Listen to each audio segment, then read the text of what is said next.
Hello, I'm Rosalind Nieves. Welcome to Queen's Perspectives. Violence against Asian Americans began with the political rhetoric of the pandemic and kept spiking with 3,000 incidents across the nation. The New York Times reports that hate crimes involving Asian American victims soared in New York City last year. Officials are grappling with the problem even as new incidents occur. Here with me is Senator John Liu. He is serving the 11th Senate District, representing a broad area of Northeast Queens. John, thank you so much for joining me. Well, thank you, Rosalind, and thanks to QPTV for always putting this kind of programming on that really inform the residents of Queens on the latest issues. And I wish we didn't have to have this discussion, honestly, but it's important. I agree. And we worked together for so many years. I'm just grateful that you had it in your time to do this today. So let's talk about the hatefulness that's been going on in New York City. The surveillance videos of Maggie Cheng's mom being shoved to the ground in Flushing, to the man being stabbed near Chinatown, to Noel Quintana being slashed on the train with a box cutter. Has your phone been ringing off the hook because of all of the insanity? Yeah, unfortunately. I mean, nowadays it's ringing off the hook, or email boxes being jammed, texts coming in, and also lots of inquiries and complaints and reports by social media. As you mentioned before, Rosalind, hate crimes against Asian Americans are up, according to the NYPD, 1,900% between 2019 and 2020. And we also, and as you also mentioned, thousands and thousands of cases all across this country, far more than we have seen before. There is clearly a spike, and it's clear also that there's a strong correlation between that and what we have been suffering through in the coronavirus. Now, COVID-19 hit us a little more than a year ago, and the entire country, indeed the world, has been enduring this global pandemic. But the Asian American community has faced a secondary virus, that of bigotry and hate. And that has been that is largely due to the rhetoric that we have heard around the country, emanating primarily from the then White House, where the former president, despite the pleas and also the concerns voiced not only by community leaders and advocates, but by his own health policy professionals, global leaders who are experts in epidemiology and the pandemic, saying that it would be unfair and derogatory and a misplaced scapegoating to call it the China virus. But Trump continued to do it, continued to call it the Chinese virus or the Kung flu. And that, in no small part, inflamed the rhetoric as well as outright hate that Asian Americans have suffered from. You mentioned a couple of cases. By now, everybody's seen on TV and on social media the videos of a woman being brutally attacked, pushed from behind, and another elderly man being pushed from behind in Brooklyn, people being stabbed, being slashed. And these are violent acts of hate. There have also been other less violent, but still, detestable acts of, whether they be gestures or people or somebody picking out an Asian person to spray disinfectant on, or even snide comments. The documented cases of this kind of bias incident has really blown through the roof all across the country. And unfortunately, we see a leading, New York City has been the place of many of these attacks. Yes, and I have to ask you, how did your office aid the community? You were inundated with all of these complaints, from, and not for anything, like you mentioned, across the country, there was even a man killed, an elderly man killed, when he was also assaulted and killed.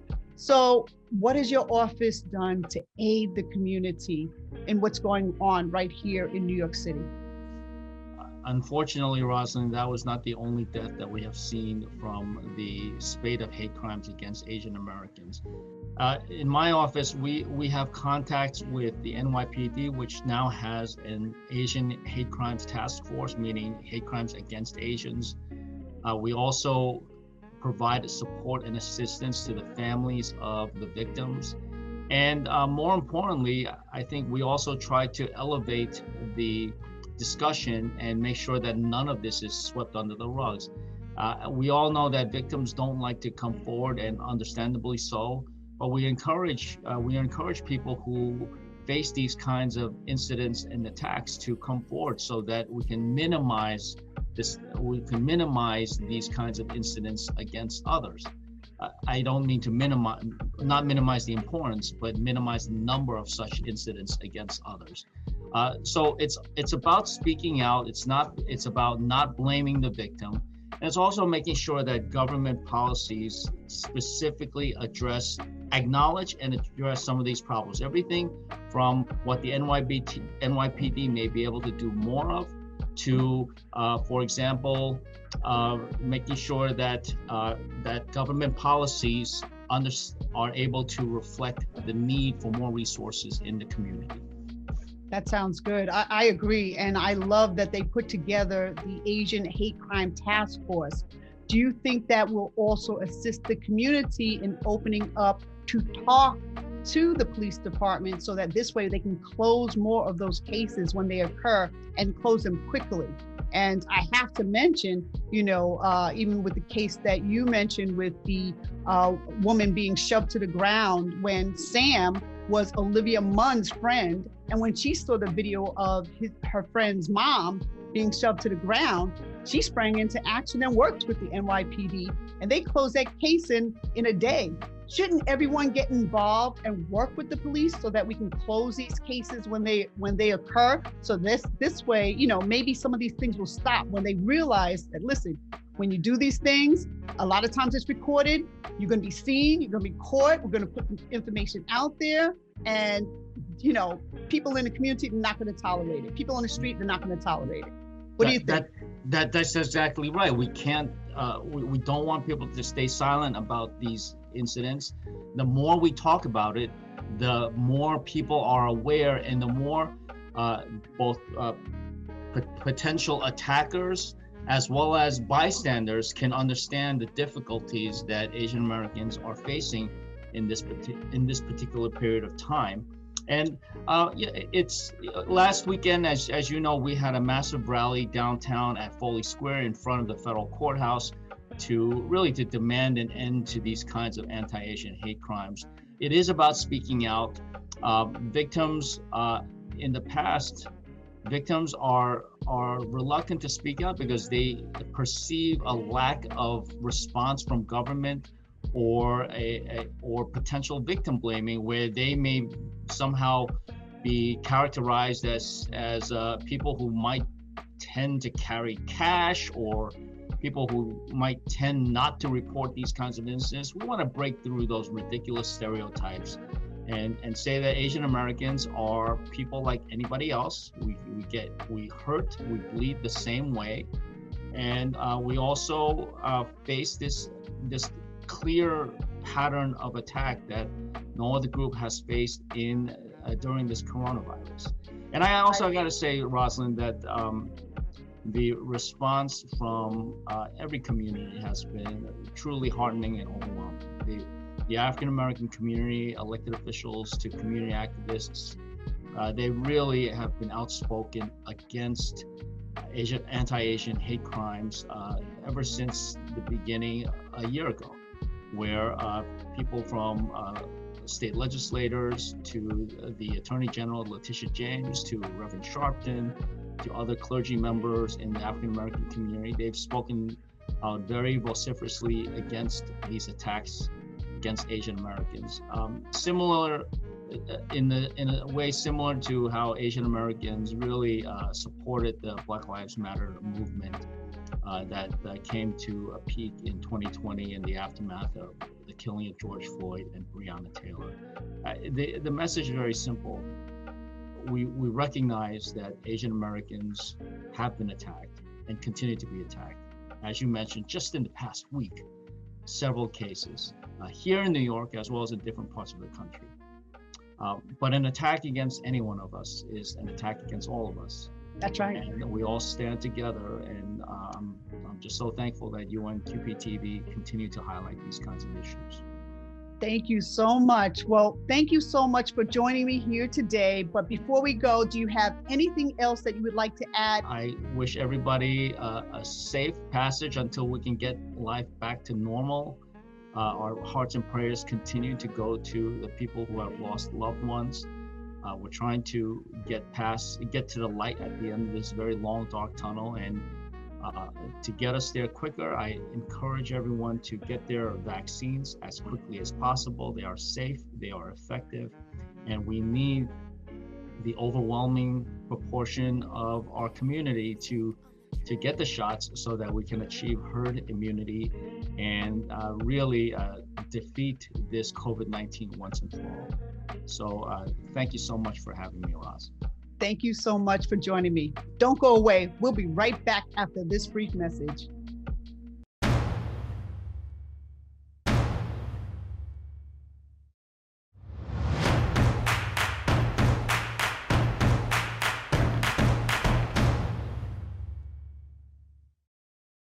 There are 16 million children struggling with hunger in America. That's 1 in 5 daughters, sons, neighbors, and classmates who don't know where their next meal is coming from. Yet billions of pounds of good food go to waste every year. It's time we do something about it. Feeding America is a nationwide network of food banks that helps provide meals to millions of kids and families in need. Visit feedingamerica.org to help them feed even more. Together, we can solve hunger. Together, we're feeding America.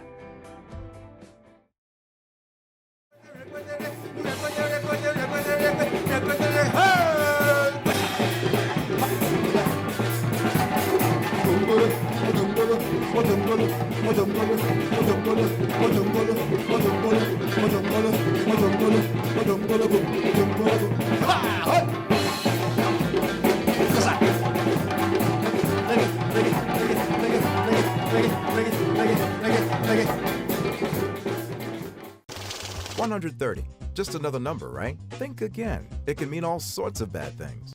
Swimming is great, but swimming with 130 sharks is a bad idea. 130 is too much of a lot of things, and it's too high for blood pressure. A blood pressure reading of 130 over 80 or higher means you're more likely to have a stroke or heart attack. Visit heart.org/HBP to find out more about controlling your blood pressure.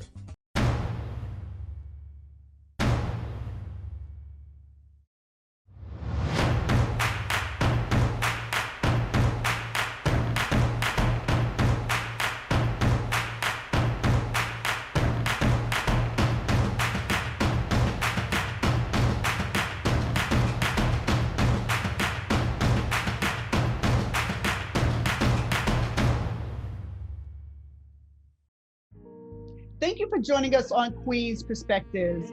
Violence against Asian Americans began with the political rhetoric of the pandemic, and Asian Americans are demanding action. They are joined by legislators and members of the community of every ethnicity, demonstrating their disapproval of how our Asian American brothers and sisters are being treated in the United States. Joining me is Councilmember Peter Koo of District 20. Peter, thank you so much for joining me. Thank you for inviting me.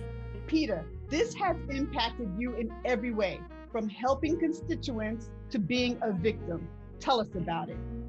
Lately, there was a rise of a crime against Asian Americans, and it has been happening almost every day. So many times the victims will call our office, or sometimes they come to me when I see them on the streets. They tell me, I ask them what to do. I always tell them, hey, whenever it happens, you have to call the police right away. Don't wait the next day or the 2 days. Try to call you immediately so that the police can go out and catch these perpetrators. Something like it happened to me like last March. I was mugged by 3 young kids. Yeah, they follow me and they try to get my phone in my lobby, actually in my building. But I fought them, I cursed them, I yelled, and I put up a fight with them. And so they went away. But I called the police immediately. So the police were in the area in less than 10-15 minutes. And sure, like less than 20 minutes, they caught them because they were trying to rob another guy just maybe 4 or 5 blocks from here, from my building. And that tells you it's important to call the police immediately after the incident. Yeah. And luckily, police caught them. That was excellent police work. And, with you being able to identify that this is the problem, let me call really quick, and a quick apprehension. Can you believe that in 2021, that people are behaving this way? And Asian Americans, just like all other Americans, are on the forefront of the pandemic. Do you think that people are realizing this association, that Asian Americans are helping everyone just like everyone else? We're all the same. Yeah, because Asian Americans, we are the first being targeted and we are the first being suffered economically because of our president, our old president, the previous president always use racial slurs when they talk about the virus. He say about the Chinese virus, the Wuhan virus, or the Kung Fu virus. So you give people a wrong impression on Asian Americans because a lot of people, they're not independently minded. So they listen to the authority in Washington, D.C. So they follow the leader. So that's why Asian Americans are being targeted.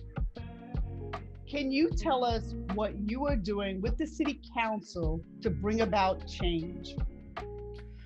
Well, we have talked to my colleagues and they all agree that they want to help us. So we give funding to local groups so that they can raise awareness or being more careful and other programs. That we have to be more assertive. Then we have to be more mindful of us. We help each other. When you see a crime happening, you help the other victims by taking a picture or doing a video for the victim. And we have formed an Asian anti-crime unit in the NYPD, even though they are not fully funded. But I'm asking the mayor to do as much as possible to fund this special unit. Yeah. And that's excellent that they came up with this special unit. Is your office able to bridge the relationship between people in the community who are intimidated to come forward and talk to the police?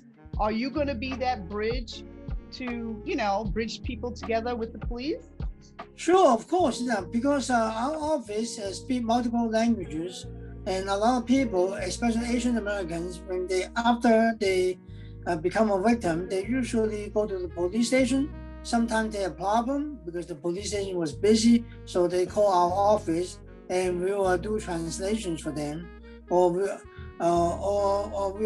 get the officer on the phone and do actual translations for the victim.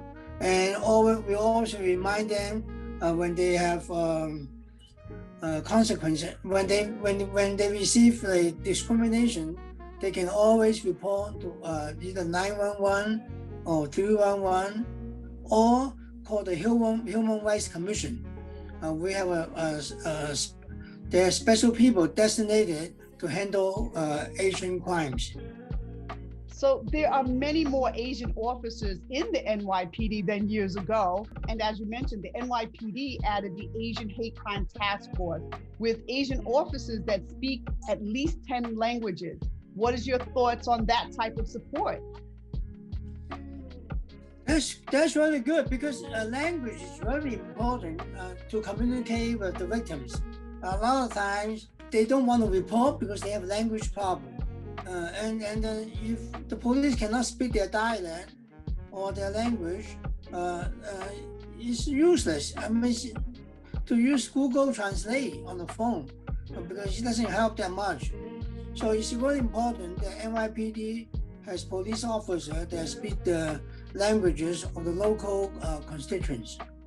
I agree, and I'm glad that your office will also act as a bridge to help people who do feel intimidated to come forward, maybe speak to someone in your office, and then, also talk to the police officers, because you need to get the information as quickly as possible to be able to apprehend people. Do you agree?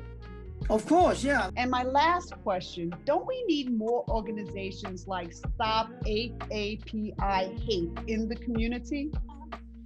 Of course, yeah. We need more organizations to spread the message that if you commit crime, you have consequences. So it's important that we have groups like maybe helping the NYPD to patrol peacefully in the neighborhood, especially in the evening hours, Definitely. Thank you so much for joining me and taking the time out today to be on Queen's Perspectives. Thank you very much. Yeah. To report a crime in progress or any emergency, dial 911. Non-emergencies should be reported to the local police precinct. And just remember, it's everyone's responsibility to combat racism. That's it for today's program. I'm Rosalind Nieves, and I'll see you next time on Queen's Perspectives.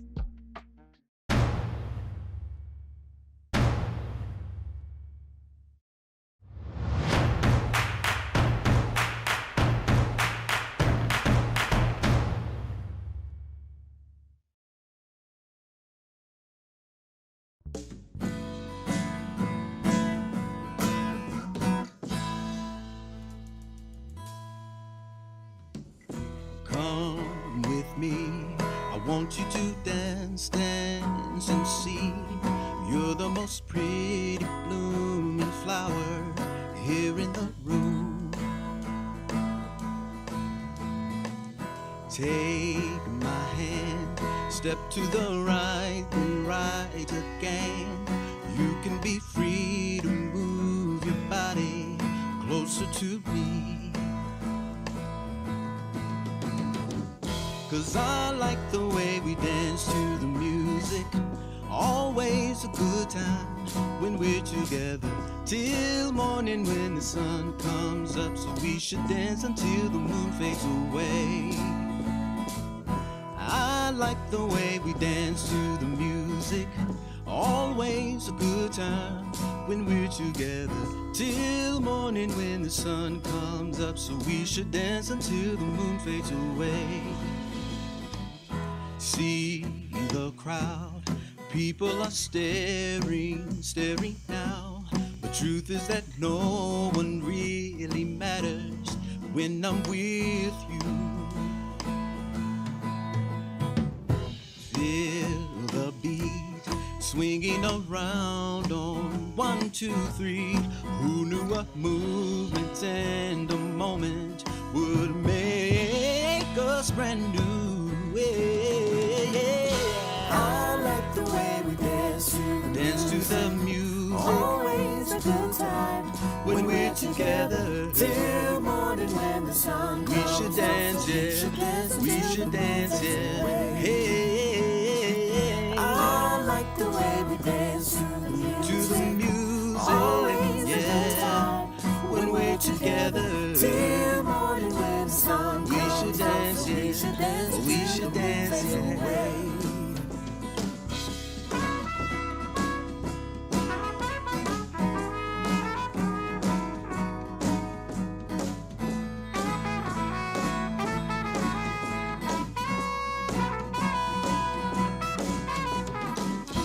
Your love has got me feeling like I'm so brand new. I still believe that dreams come true.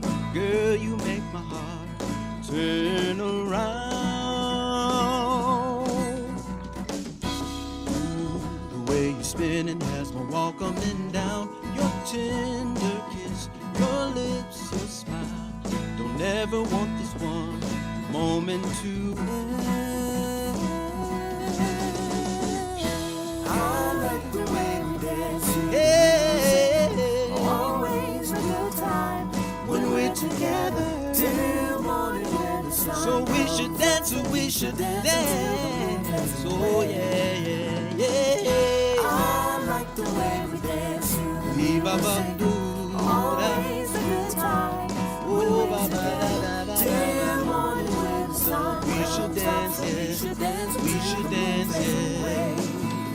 We should dance, oh yeah. We should dance, oh yeah. We should dance, oh yeah. We should dance, oh yeah. We should dance, oh yeah. We should dance, oh yeah. We should dance, oh yeah. We should dance, oh yeah. We should dance. We should dance, oh yeah. We should dance, oh, oh. We should dance, oh yeah. We should dance, oh yeah. We should dance, oh yeah. To the moonlight fades away.